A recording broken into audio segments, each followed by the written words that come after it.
Wayne County 911. Is anybody experiencing flu-like or COVID-19 symptoms? No, somebody's shooting in my hub. I'm at FedEx in Plainsville. What's the address? There's gunshots everywhere. Okay, what is the address?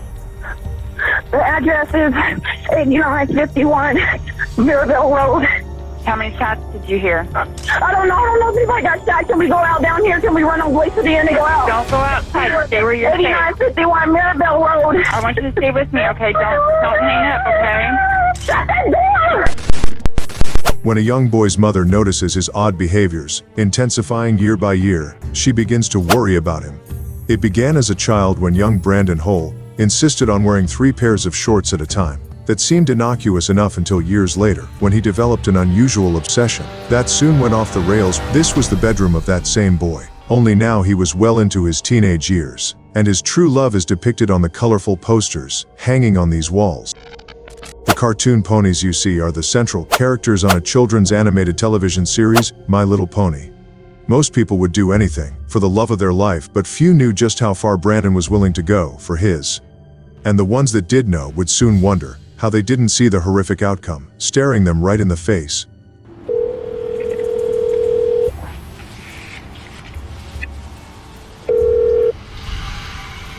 Hello? Hi, can I speak with Brandon, please? Oh yeah, this is Brandon. Brandon Hull was no stranger to tragedy. In this phone call with police, you'll quickly learn how his demons began to develop. At such an early age, his mother, Sheila, estimates he was only 4 years old. As she describes the dramatic incident you're about to hear. I mean, he'd be real depressed one day and be like, I ought to just do what my dad did. How did his dad kill himself? So. Okay. Did he find him or did he see that? No, he was there when we got into a real bad argument, and his dad said that, hey, whatever, if you leave with the kids, I'm going to myself, and I said, go ahead. Okay. He was, I think, 4 then. It seemed this haunting memory would follow Brandon everywhere he went for the rest of his life. Before long, Sheila would see his struggles start to manifest in unusual behaviors, including his insistence on wearing 3 pairs of shorts at a time, the way he would rock back and forth as he watched television, and how if his routine tasks were interrupted, the whole sequence would begin again. He was eventually diagnosed with obsessive-compulsive disorder. Sensing something was off, Sheila took her troubled son to Barrington Health Center in Indianapolis. But there she would learn there was more going on than she ever knew. The first visit in 2011, when Brandon was 9, would prove to be his first of many. But with every visit, the outcomes grew worse and worse. And ultimately, it all culminated in some of the most terrorizing moments ever caught on camera.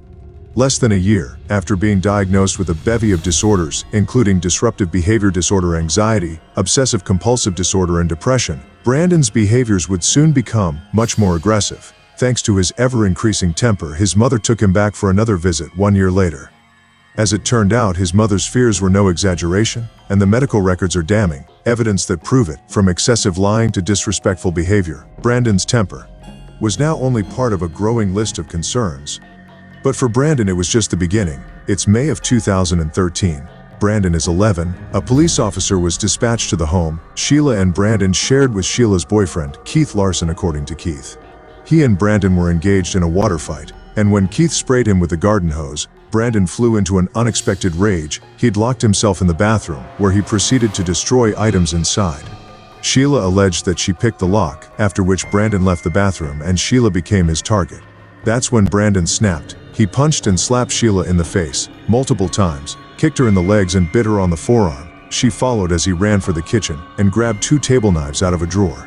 Then, in a mad scramble, charged at his own mother. He trapped her in the family room and wouldn't allow her to leave. It seemed like something unthinkable was about to happen, but just when she thought there was no escape, police arrived in the nick of time, and the madness for now came to an end. Somehow Sheila only sustained a small wound to her right forearm, but her fears about her son's behavior leading up to this point had been all but confirmed. The incident ended in Brandon receiving several months of probation. After that incident with his mother, everything continued in the same direction, and every year Brandon would ascend another step. On that stairway to madness, he quit school in 2014 and never got beyond the 6th grade level. He stayed home, his depression ever present and isolated from the world, worsening his condition. It seemed to manifest in his chilling search history. You've already learned about his obsession with My Little Pony, but while left alone, Brandon had been researching something far more sinister. In 2015, Brandon was assessed by the Riley Children's Foundation. His search history included an obsessive interest in mass shootings. He told the assessor that, quote, "I feel bad for the victims, the families."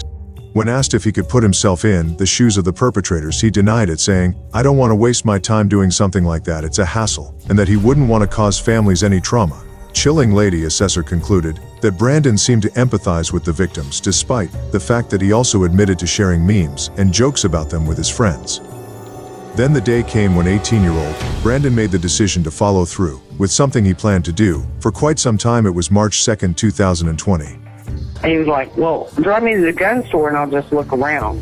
On the way to the gun store, we saw a sticker that said hashtag stop the fight. And he's like, there's your sign.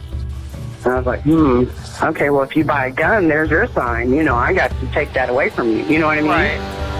So, and he did buy it without bullets. The store was out of ammunition that day. That night, Sheila and her daughter devised the plan. The situation was far too perilous, and they couldn't just sit back and watch to see what became of it.